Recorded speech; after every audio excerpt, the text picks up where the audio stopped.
السلام عليكم للجميع.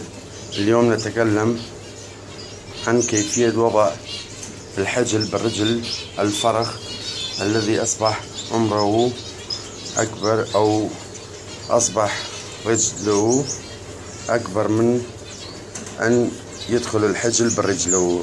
هنا نحتاج لهذه العملية فازلين اللي نراه الآن، فازلين.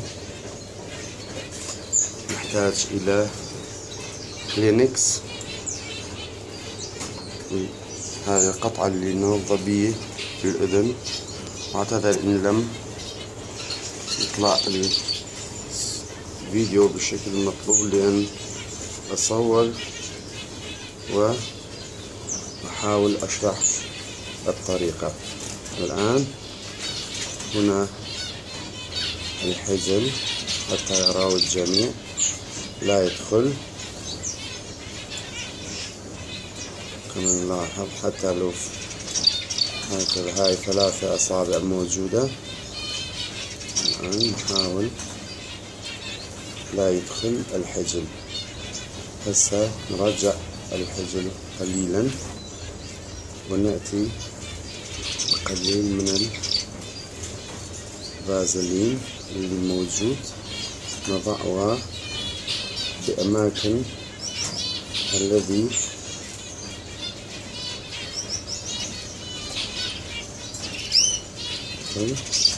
الحجل بالرجل. الآن نحتاج قطعة كلينكس حتى نمسك الأصبع ال3 مع بعض حتى لا يحصل أي شيء، يعني يحتاج قليل من الضغط حتى يدخل الحجل بالرجل الفرخ. هسه نمسك 3 أصابع هيجي ونسحب بمراحل كما تلاحظون الأصبعين.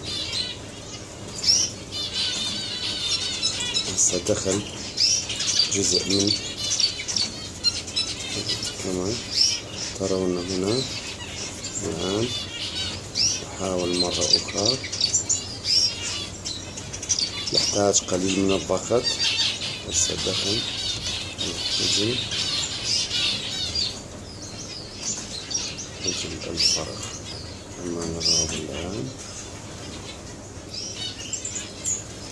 موجود من غير أي يحصل أي مشكلة. كما تلاحظون الرجل أصبح أكبر من اللازم، أو عمر الفرخ أكثر من أسبوع.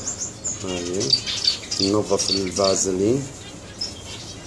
الآن الرجل سليم،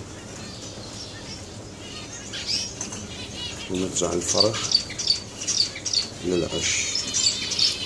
وأي استفسار أو سؤال بخدمتكم، مع تحياتي للجميع.